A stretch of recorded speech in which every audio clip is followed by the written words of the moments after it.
저는 경기도에 살고 있는 30대 중반 여자입니다.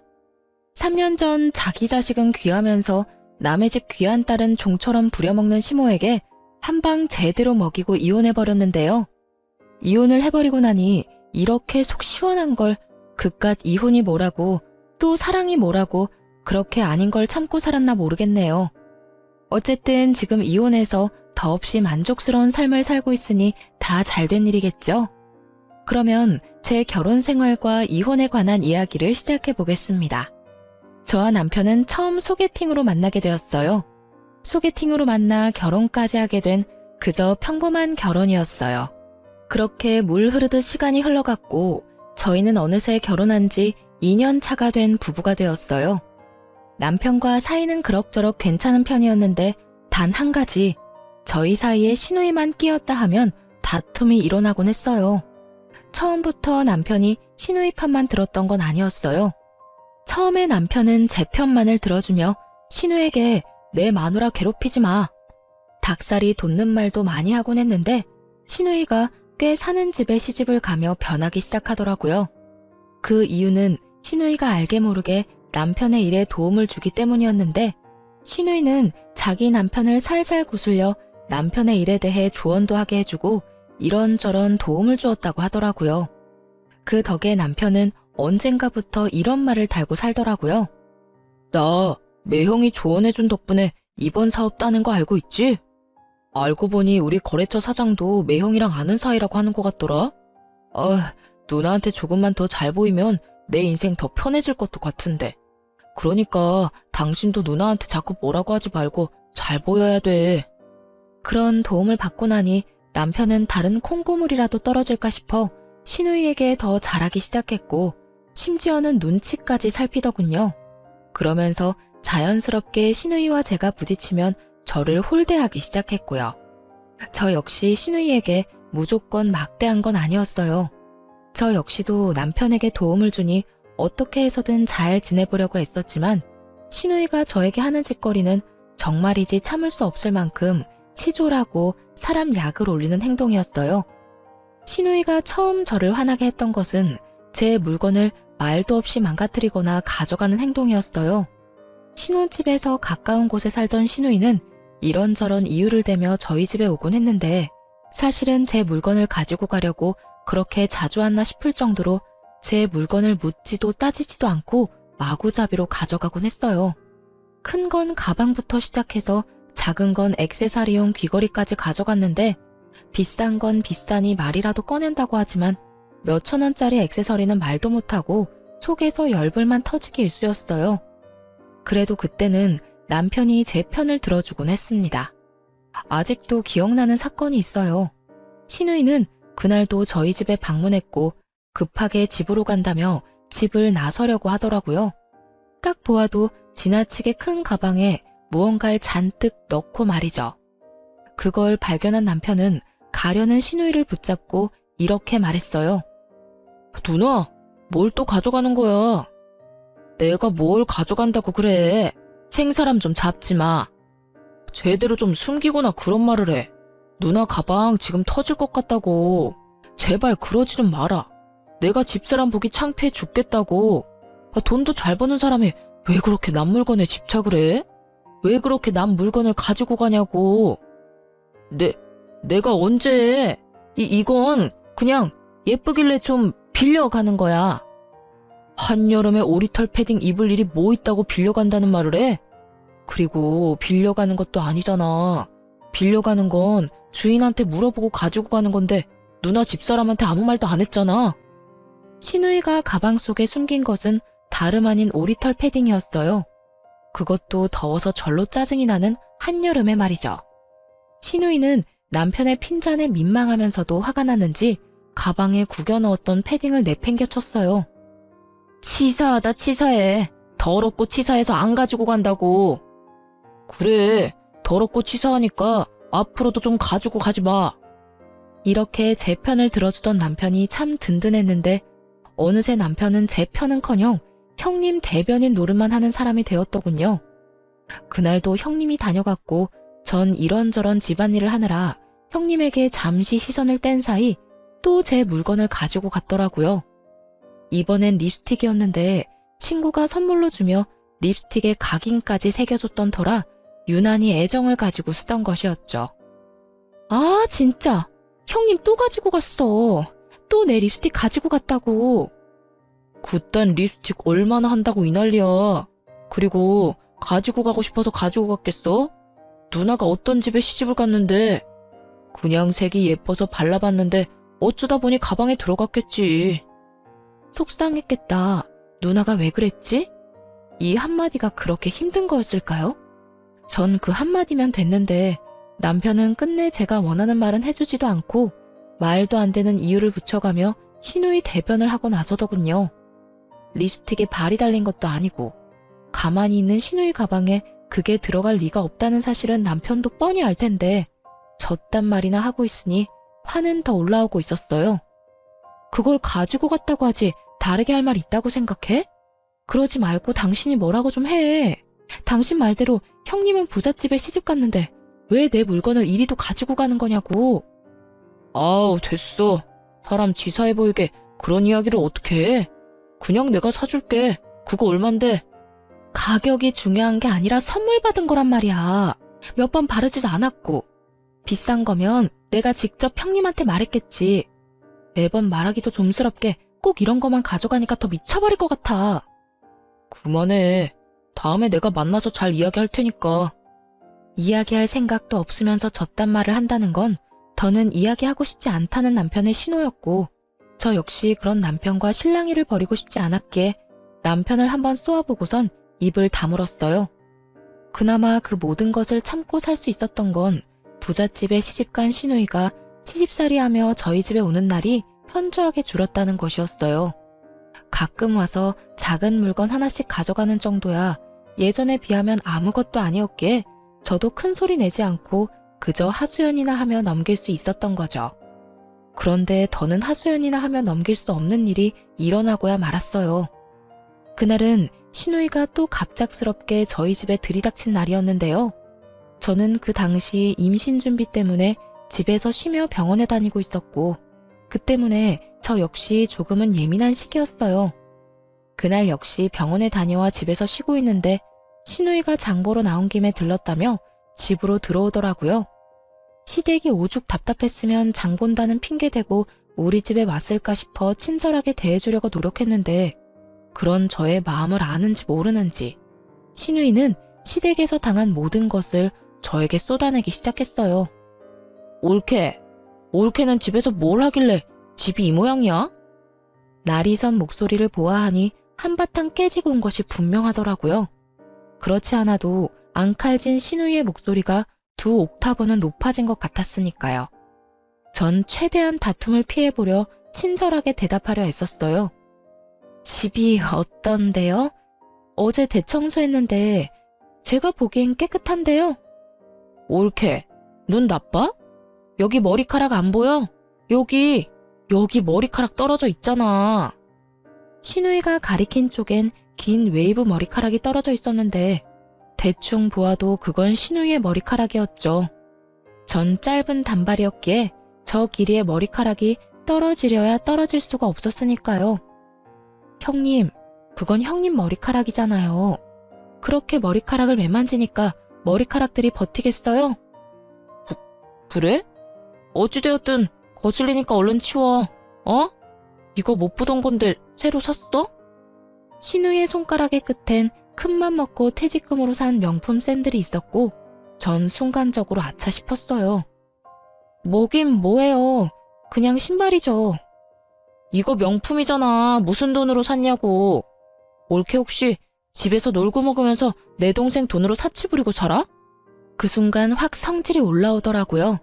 가정주부가 하는 일이 많다는 걸 누구보다 잘 아는 시누이가 저딴 말이나 하며 남편 등골 빼먹는 여자로 몰고 가니 더욱 화가 났던 것 같아요. 전 시누이의 말이 끝나자마자 언성을 높이며 시누이에게 따지듯 말했어요. 형님, 무슨 말을 그렇게 하세요? 형님도 일 안 하고 집안일만 하는데 놀고 먹기만 하는 거 아니잖아요. 그리고 이 신발 제 돈으로 샀어요. 그간 직장 생활을 하느라 고생했다는 의미에서 제 돈으로 산 제 신발이라고요. 신우이는 제 말을 듣지도 않은 채 명품 신발을 들고 이리저리 살펴본다 싶더니 이내 발을 우겨넣고 있더라고요. 신우이 발은 245 사이즈였고 제 발은 230 사이즈로 아무리 우겨넣는다고 한들 소용없는 짓이었는데 말이죠. 잘 넣으면 들어갈 것 같은데? 형님, 그러지 마세요. 그러다 망가진다고요. 에이, 망가지기는 무슨. 한번 신어보고 괜찮으면 나도 사려고 그래. 있어봐. 이렇게 하면 들어가려나? 형님, 진짜 그러다 뜯어질 것 같아요. 진짜 옳게. 안 뜯긴다니까. 혹시나 망가지면 내가 사줄게. 이까짓 거 얼마나 한다고 이 난리야? 신우이는 인정사정 없이 발을 밀어넣으며 뒤꿈치용 가죽 끝을 잡아당기고 있었고 결국 뚝 하는 소리와 함께 가죽이 뜯겨나가고 말았습니다. 형님! 어머, 이거 왜 이렇게 됐지? 멋쩍은 듯 웃는 신우이와 깊은 탄식과 함께 얼굴을 감싸지고야만 저의 사이엔 신우이의 얄미운 웃음소리만 맴돌고 있었어요. 그 순간 그간 신우이가 가져간 제 물건들이 떠오르며 참을 수 없는 화가 올라오더라고요. 하물며 저도 아끼느라 몇 번 신지도 않은 신발을 제가 그렇게 말렸음에도 불구하고 우겨넣다 제 눈앞에서 다 뜯어버렸으니 화가 나고도 남을 상황이었죠. 그 순간 정말 눈이 뒤집힌다는 느낌이 들며 신우이를 향해 그동안 쌓였던 울분을 토해냈어요. 형님, 진짜 왜 이러세요? 저한테 무슨 억하심정이라도 있어요? 그러지 않고서야 왜 저희 집에만 오면 이렇게 제 물건을 망가뜨리세요? 망가뜨리고 가져가 버리고. 형님, 저번에 제 명품 가방 말도 없이 가져가서 저하고 싸웠던 건 기억하죠? 그땐 뭐라고 했어요? 이제 제 물건은 더럽고 치사해서 쳐다도 안 본다고 하지 않았어요? 그 뒤로 어떻게 하셨어요? 그 뒤로 내가 뭘 어쨌는데. 난 그 뒤로 아무것도 안 가져갔어. 이거 왜 이래?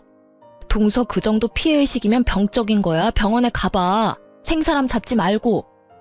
신우이는 제가 아무것도 몰라 아무 말도 안 했다고 생각하는지 딱 잡아떼며 저를 무슨 정신병이라도 걸린 사람 취급을 해대더라고요.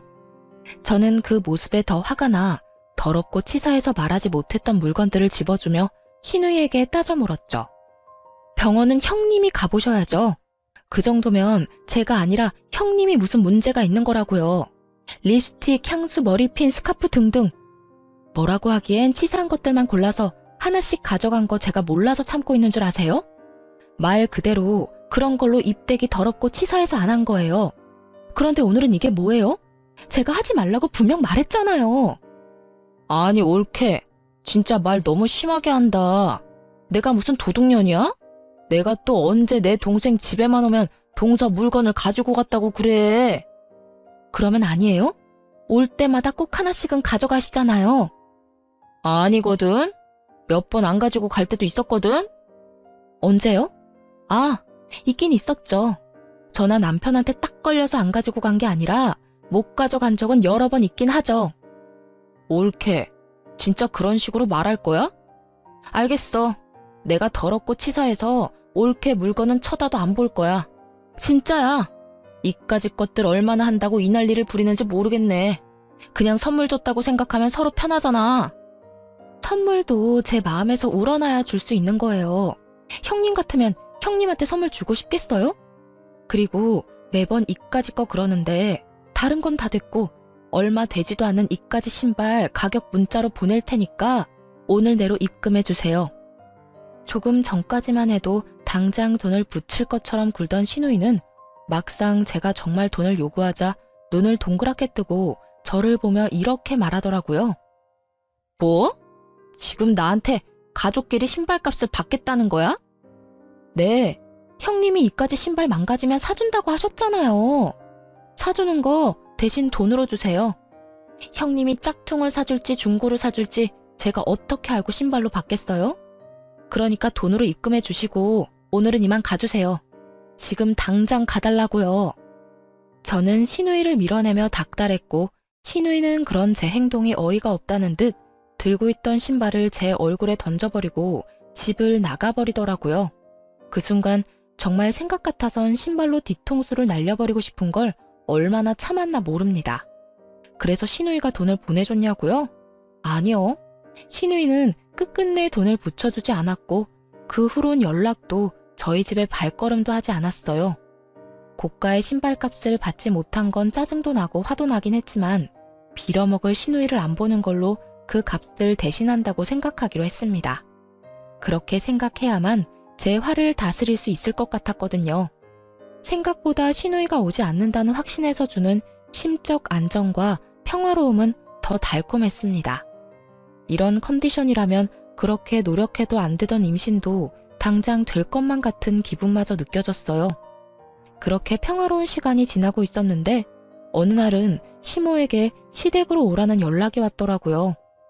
이유를 물어도 대답을 해주지 않는 것이 미심쩍긴 했지만 오라는데 가지 않을 수도 없는 노릇이라 무거운 발걸음으로 시댁으로 가게 되었죠. 시댁에 들어서는 순간 저는 경악을 금치 못했어요. 시댁 거실 한가득 절인 배추가 보였고 그 한가운데에 선 시모는 저를 보자마자 일을 시켜 먹으려 들었으니까요. 왔니? 얼른 앞치마 하고 오거라. 오늘 김장 좀 해야 해. 네? 김장철도 아닌데 무슨 김장이에요. 아니, 이게 다 몇 포기예요? 얼마 안 되는데 50포기는 넘는데 100포기는 안 될 거야. 그래도 내가 너 힘들까봐 절인 배추를 산 거니까 고마운 줄 알아. 요즘에 이런 시어머니가 어디 있니? 네, 이런 시어머니가 또 없긴 하죠. 요즘 누가 김장철도 아닌 때에 식구도 없는 집에서 100포기씩 김장을 하나요?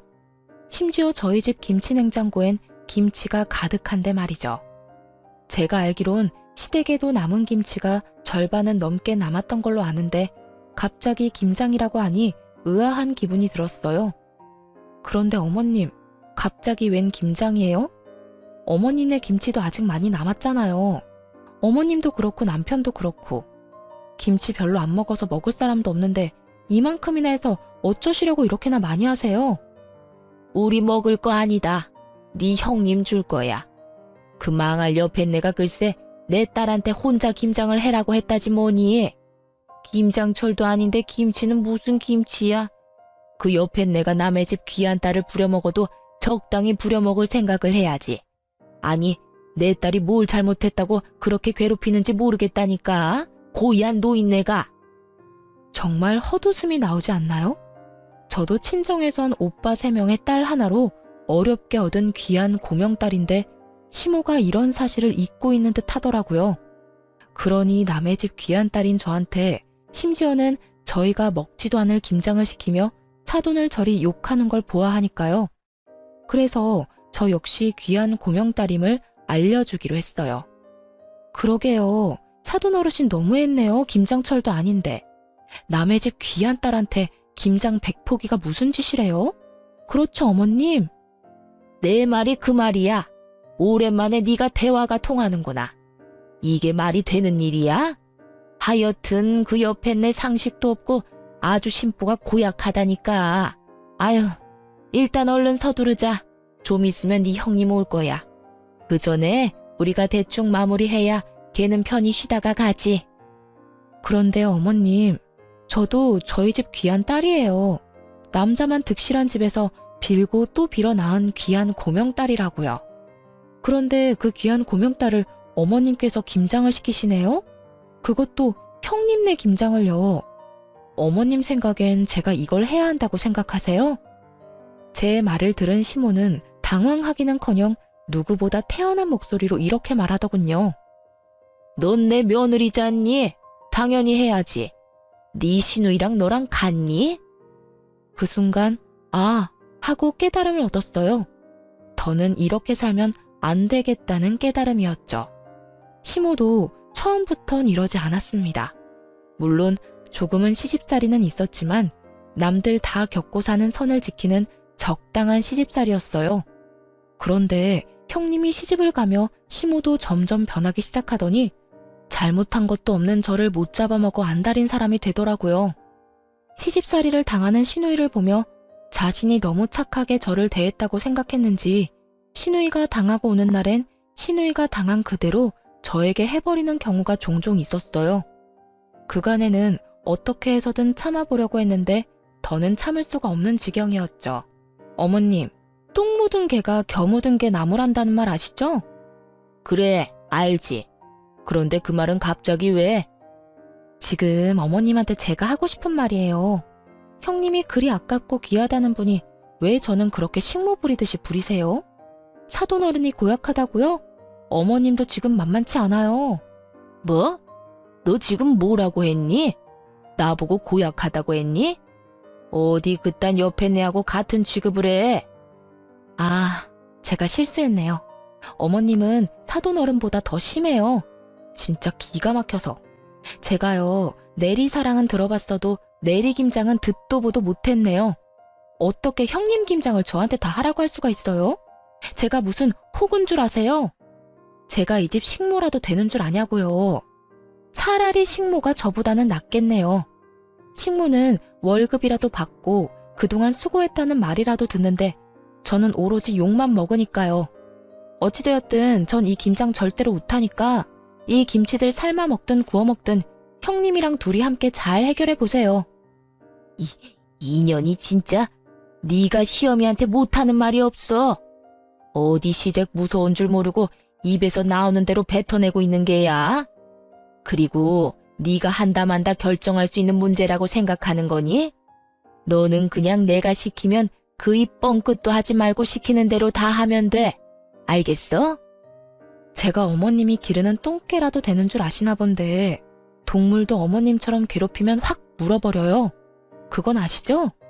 그러니까 제가 마지막 예의 챙겨드릴 때 그만하세요. 더는 이런 취급 받고 살지 않을 거니까요. 뭐야? 너 지금 날 상대로 겁주고 있는 거냐? 감히 네가 시어머니인 나를? 아주 네 버르장머리가 하늘을 찌르는구나. 어디서 보고 배운 거 없이 이따위로 구는 거야? 시모는 그야말로 노발대발 화를 내고 있었고 저는 그러거나 말거나 집에 갈 채비를 하고 있었어요. 그 순간 시댁으로 시누이가 들어왔고 화를 내는 시모를 본다 싶더니 저에게 상황을 물어오더군요. 올케, 이게 무슨 상황이야? 우리 엄마 왜 저렇게 화가 난 거야? 절인 김치를 보고도 몰라서 묻는 거예요? 형님네 김장은 제발 형님 혼자 알아서 좀 하세요. 나이가 몇 살인데 무슨 일만 있으면 쪼르르 친정에 와서 징징거리는 거예요? 아니, 징징거리고 끝나는 문제면 몰라. 왜 애먼 사람까지 스트레스 받게 만드냐고요. 어쨌든 나는 이 김장 절대 못하니까 형님 혼자 알아서 잘하세요. 저는 바닥에 떨어져 있던 앞치마와 장갑을 시누이 손에 줘버렸고 시누이는 제가 준 장갑과 앞치마를 내려다보더니 이렇게 소리치더라고요. 아니, 내가 이걸 왜 해? 우리 엄마가 올케한테 하라고 시켰다며. 그러면 올케가 해야지. 애초에 이건 형님 시어머님이 형님한테 시킨 거라고요. 이 말이 무슨 말인지 모르겠어요? 이 일은 애초에 내 일이 아니라 형님 일이란 뜻이라고요. 자기의 일은 스스로 하자. 몰라요? 몰랐으면 이참에 좀 아세요. 요즘 5살짜리도 자기 일은 자기가 알아서 한다고요. 너 지금 말 다 했어? 내가 5살짜리 애보다 못하단 이 뜻이니? 아, 다 됐고 내가 다 못 들은 말로 해줄 테니 얼른 일이나 해. 지금 이러고 있을 시간 없단 말이야. 얼른 하라고. 이럴 시간이 없으면 혼자 다 하시면 되겠네요. 전 그냥 집에 갈 테니까. 제가 무슨 호구인 줄 아나 본데 저 호구 아니거든요. 그러니까 이 김장 혼자 알아서 하라고요. 난 못한다고 몇 번 말해? 네가 하라고. 네가 다 하고 가라고. 제 말에 약이 오를 대로 오른 시누이는 제 얼굴에 쥐고 있던 고무장갑과 앞치마를 던지며 끝까지 저에게 생떼를 부리더군요. 처음도 아니고 2번이나 시누이가 던진 물건에 얼굴을 맞아버리니 화가 치솟아 오르며 이대로 가만히 있으면 안 되겠다는 생각을 했어요. 도저히 말로 해선 들어먹을 것 같지 않다고나 할까요? 그래서 전 잘 절인 배추 한 포기를 시누이의 얼굴에 던져버렸습니다. 네, 그 막장 드라마의 한 장면처럼 말이죠. 야, 미친 게 지금 나한테 뭘 던지는 거야? 직접 맞아보고도 모르겠어? 왜? 한 포기 더 맞아볼래? 그러면 알겠어? 너 나한테 그따위 거 또 던지기만 해봐. 내가 가만히 안 있을 거야? 가만히 안 있으면 어쩔 건데. 그리고 너는 매번 나한테 이것저것 던져댔으면서 나는 왜 안 돼? 너 지금 나한테 너라고 했어? 감히 하늘 같은 형님한테 반말을 해? 하늘 같은 소리 한다. 정신 좀 차려라. 하는 짓거리는 땅보다도 못한 짓을 하면서 하늘 대접은 받고 싶어 하는 게 말이 된다고 생각해? 야, 더 하고 싶은 말도 없고 네 얼굴 보고 싶지도 않으니까 다신 나 부르지도 말고 연락도 하지 마. 그리고 이 김장도 네가 알아서 해. 알겠어? 야, 너 진짜 내가 가만 있을 줄 알아? 내가 너 내 동생이랑 이혼시킬 거야. 어떻게 해서든 내 동생이랑 이혼시키고 말 거라고. 그때 가서 후회하지 마. 그때 가서 울고불고 매달려도 소용없다 이거야. 저는 끝까지 정신을 못 차리는 신우이에게 한마디 해주고 시댁을 나와버렸습니다. 나라고 가만히 있을 줄 알아? 너 한 번만 더 이딴 짓 시키면 내가 네 시댁에 찾아가서 그 잘난 사돈어른한테 네가 어떤 인간인지 다 말해줄 거야. 알겠어? 그때 가서 너나 후회하지 마. 나는 네가 내 앞에서 무릎 꿇고 울고불고 빌어도 눈도 하나 깜짝 안 할 거니까. 전 그대로 뒤를 돌아 집으로 돌아왔고 샤워를 한 후 소파에 앉아 화를 식히고 있었어요. 찬물로 샤워를 했는데도 얼마나 화가 났는지 열기가 식지 않더라고요. 가만히 앉아 아무리 생각해도 남편 놈은 시댁 편이나 들 것이 뻔했고 이제는 결정을 내려야 한다는 생각이 들었죠. 시댁 문제만 아니면 남편과 싸울 일도 없을 뿐더러 오히려 사이가 좋았던 편이라 이혼을 생각한 적은 있었지만 그건 다들 한 번씩은 하는 홧김에 잠시 해보는 생각일 뿐이었어요. 하지만 그런 일까지 겪고 나니 더는 이렇게 살고 싶지도 않았고 이 괴롭힘이 줄어들기는커녕 점점 심해질 것이 분명하니 이혼을 처음으로 진지하게 고민하고 또 생각하게 되었죠. 만약 남편이 이 순간의 행동을 똑바로 해준다면 시댁의 발길을 끊고 신우이와 연을 끊는 것으로 마무리하겠지만 그렇지 않다면 이혼해야 한다는 쪽으로 마음이 기울고 있었어요. 그런 생각들을 하며 저는 남편을 기다렸고 8시가 넘어도 온다 간다 소식이 없던 남편은 10시가 넘은 시간에 집으로 돌아오더군요. 그런데 남편은 혼자가 아니었어요. 잔뜩 굳은 표정을 한 남편의 뒤로 짐을 가득 들고 들어오는 신우이가 따라 들어오더라고요. 저는 또 이건 무슨 상황인가 싶더라고요. 맨몸으로 신우이가 왔다면 따지러 왔다고 생각할 수도 있겠지만 짐을 들고 들어오니 불안하면서도 의아했어요. 뭐야? 형님은 우리 집으로 들어와? 몰라서 물어. 오늘 당신이 누나네 김장 안 해줬다며. 누나랑 엄마 둘이서 그 많은 김장을 어떻게 해? 누나는 김장해 본 적도 없고 엄마는 나이가 있는데. 그래서 집에서 쫓겨났어. 그 할망구 진짜 너무하는 거 아니야? 아무리 그렇다고 해도 어떻게 사람을 쫓아낼 수 있어? 그래서 우리 집에 데리고 온 거라고? 앞으로 우리 집에서 살려고? 그러면 어떡해. 당신 때문에 모든 일이 이렇게 됐는데 우리가 책임져야지. 평생은 아니고 조만간 그 집에서 다시 부르면 돌아가면 되니까 그때까지만 좀 같이 살자. 내가 진짜 마지막 기회 준다고 생각하고 묻는 건데 이 모든 게 나 때문이라고 생각하는 거야? 그러면 누구 때문인데? 다 당신 때문이잖아. 그까지 김장 좀 해주면 되지. 왜 안 해줘서 이런 상황을 만들어? 그리고 당신 우리 누나 절인 김치로 싸대기까지 날렸다며? 내가 진짜 그 이야기 듣는데 내가 다 화가 나더라. 여러모로 당신이 잘못했으니까 당신도 아무 말 하지 말고 누나한테 잘못했다고 빌어 얼른. 그렇게 남편놈은 마지막 기회마저 날려버리는 소리를 해대고 있었고 그 순간 잡고 있던 모든 끈이 끊어져 나가는 소리가 들리더군요. 신발 벗지 말고 너도 나가. 참 많이도 고민했는데 남편의 말을 듣는 순간 길었던 고민에 비해 결론은 빠르고 명확하게 결정되더라고요. 그래서 신발도 벗지 않은 두 사람에게 나가라고 소리쳐버렸고 남편과 신우이는 놀란 토끼 눈으로 저를 바라보더군요. 단연 놀란 것은 남편이었는데 아무리 싸워도 이런 말은 한 번도 하지 않았던 저였기에 순간 잘못 들었나 하는 눈빛을 보내며 다시 물어오더군요. 어? 뭐라고? 너도 나가라고. 설마 쫓겨날 수도 있다는 걸 단 한 번도 생각해 본 적 없다는 억울한 눈빛이길래 다시 한번 분명히 말해줬어요. 사돈이 너무한 게 아니라 네가 너무하네. 뭐? 그 김장을 내가 다 해줬어야 한다고? 네 누나 김장 100포기 시키는 사돈어른하고 나한테 우리가 먹지도 않을 김장 100포기 시키는 당신 엄마 중에 누가 더 너무한 것 같니? 100번, 1000번을 생각해도 당신 엄마 아니야? 당신도 똑같아. 어떻게 나한테 그딴 식으로 말할 수가 있어? 난 더는 너 같은 인간이랑 살 생각도 없으니까 나가라고. 제가 소리를 질러대자 신우이가 나서 동생 편을 들며 화를 내기 시작했어요. 야, 너 진짜 오늘 미쳤어? 아까 엄마 집에서도 미친 사람처럼 굴더니 지금 또 이러네?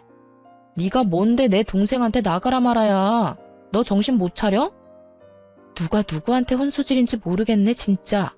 야, 정신은 너나 차리고 내려놓은 짐이나 다시 챙겨서 나가기나 해. 신우이는 급기야 참을 수 없다는 듯 욕설을 쏟아내기 시작했고 전 그런 신우이에게 녹음 중인 휴대전화를 보여주며 이렇게 말했어요. 이거 다 녹음 중이거든? 그러니까 내 신발값은 너한테 받을 위자료로 대신할게. 무슨 뜻인지 알지? 내가 너한테도 소장 보낼 거란 이 말이야. 그러니까 그 잘난 시댁 도움을 받든 그 애틋한 친정 도움을 받든 해서 준비 단단히 해두는 게 좋을 거야. 난 무슨 수를 써서라도 너한테 위자료는 받아낼 테니까 말이야. 제가 이렇게까지 하자 남편은 그제야 상황의 심각성을 인지했는지 목소리 톤을 급하게 낮추며 이렇게 말하더군요. 여보, 진짜 왜 이래? 정말 당신 이혼이라도 하려고 이러는 거야? 그래서 나보고 정말 이 집에서 나가라고? 그까짓 김장이 뭐라고 이렇게까지 하는 거야? 일단 흥분을 좀 가라앉히고 나랑 천천히 이야기 좀 해, 어? 그까짓 김장이 뭐라고 상황을 이렇게 만든 사람은 내가 아니라 당신 식구들이거든? 오늘 이 상황까지 오는 동안 내가 뭘 잘못했길래 왜 다들 날 못 잡아먹어서 안달이야? 그래, 당신 화난 거 다 알겠고 다 이해하니까 일단 나랑 차분하게 이야기부터 하자. 이혼은 아니지. 이런 걸로 무슨 이혼을 해. 이제서야 이해를 한다고? 그 이해 참 빠르기도 하네.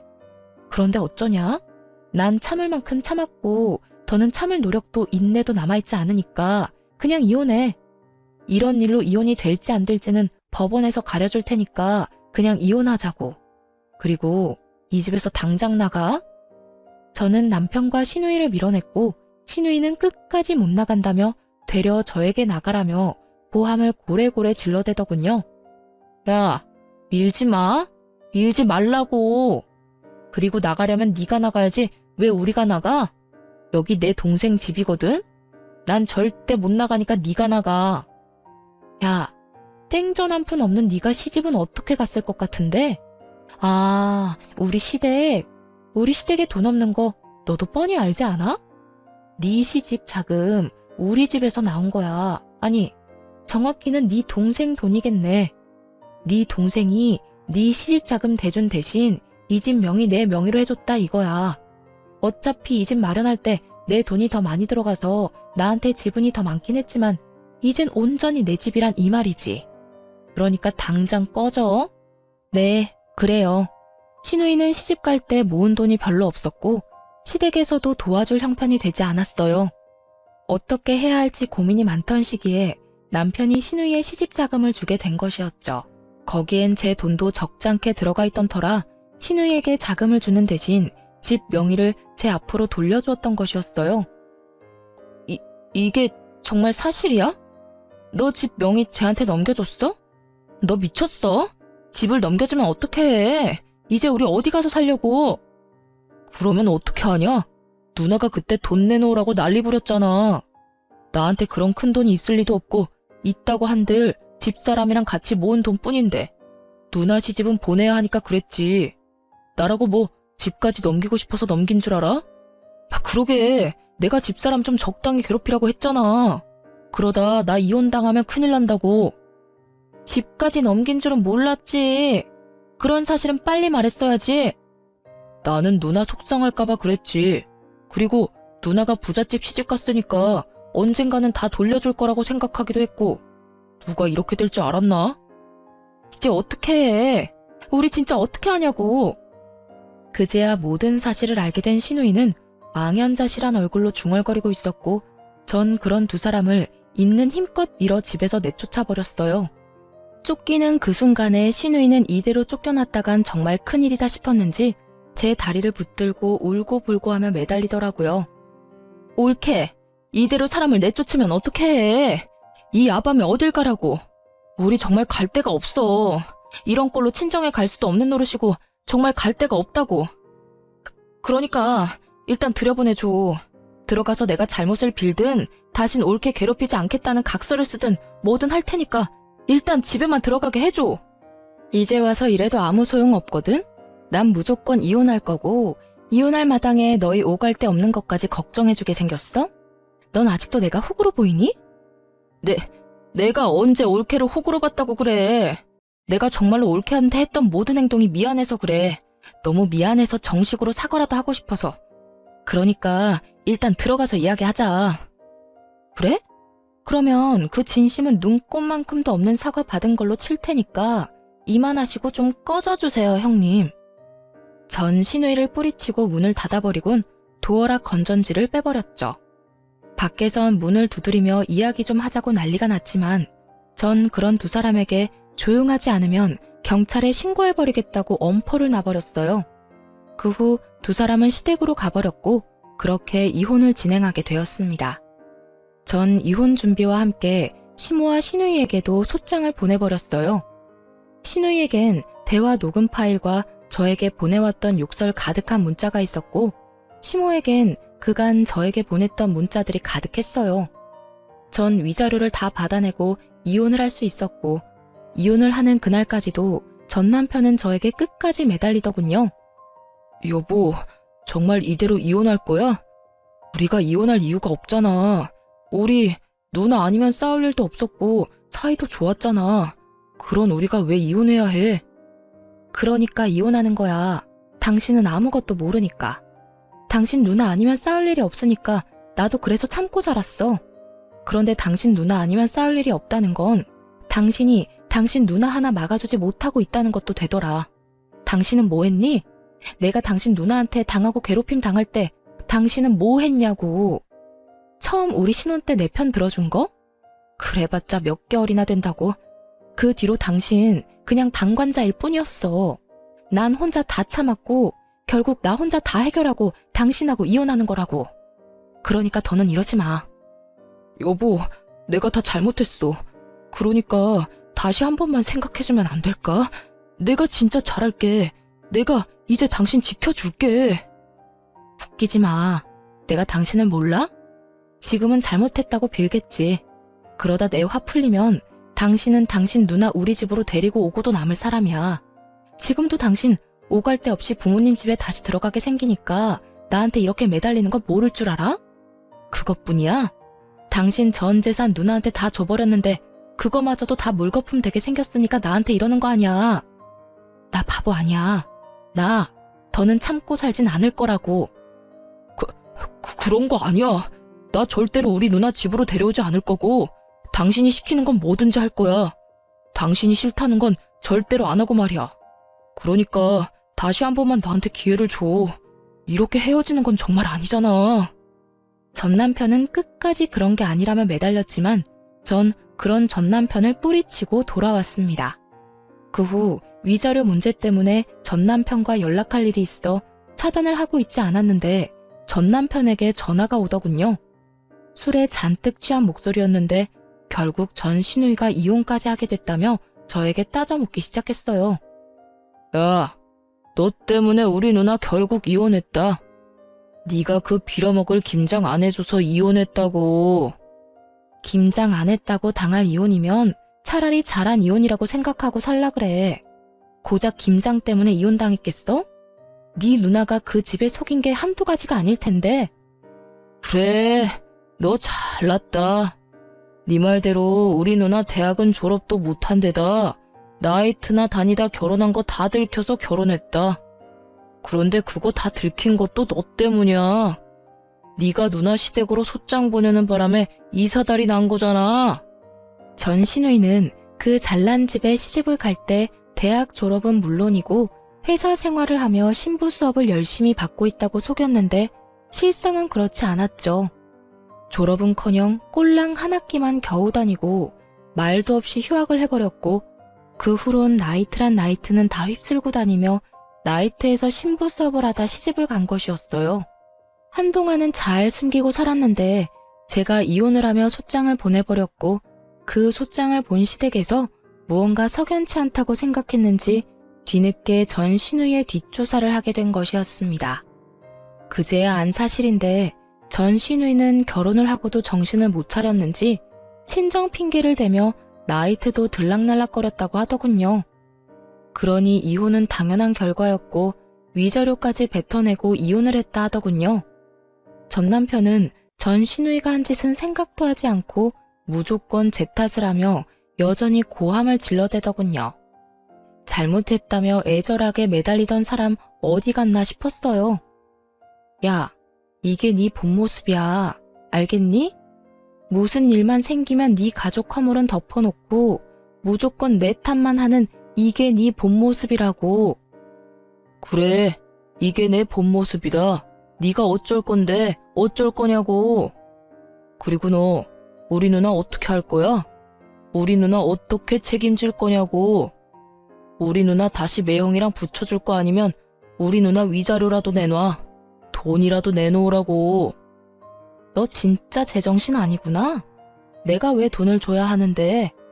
네 누나가 내 물건 훔쳐간 것만 생각하면 위자료 말고 주머니 속 10원짜리 하나까지 다 쓸어오고 싶은 심정이야 내가.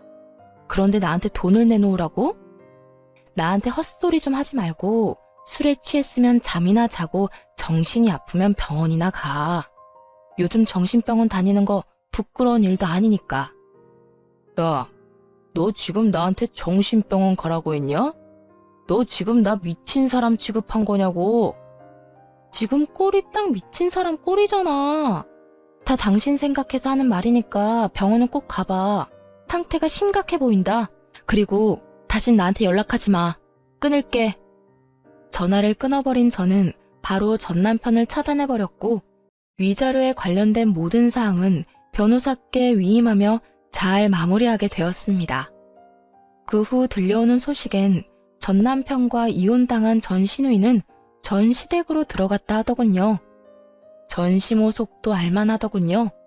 시집 장가 다 보내놨더니 위자료를 주느라 빚쟁이가 되어 다시 집으로 돌아왔으니까요. 그 짧고도 통쾌한 소식을 마지막으로 더는 그 사람들의 소식은 들을 수 없었어요. 아니, 듣고 싶지도 않아 귀를 막고 살았네요.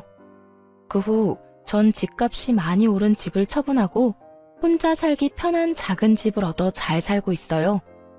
일을 쉰 지 오래돼서 그런지 취업이 잘 되지 않더라고요.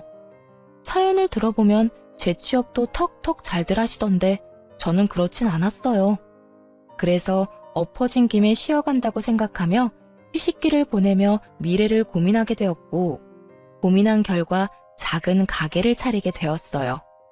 요즘엔 어느 정도 자리를 잡아 떵떵거릴 만큼 돈을 많이 버는 건 아니지만 생활에 무리 없을 만큼은 벌며 잘 지내고 있습니다.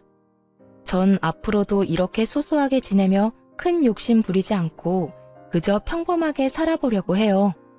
이렇게 살아가다 좋은 사람이 생기면 연애도 다시 하고 꿈이 생기면 그 꿈을 위해 또 노력하며 살아가려고요. 가끔 저에게 이혼한 걸 후회한 적이 없냐고 묻는 사람들이 간혹 있는데요. 저는 그럴 때마다 이렇게 대답합니다. 왜 진작 이혼하지 않았을까? 그 후회는 한다고요. 이거 하나만 빼면 우리 부부 사이엔 아무 문제가 없는데라는 말은 그 하나를 해결하지 않아 우리가 계속 싸우고 있음을 너무 늦게야 깨달은 것이었죠. 어쨌든 전 이혼을 하고 난 후 후회는 해본 적도 없고 지금 살아가는 이 삶에 만족하고 행복하답니다. 이로써 저의 사연도 끝이 났습니다. 지금까지 긴 사연 함께 해주셔서 감사합니다.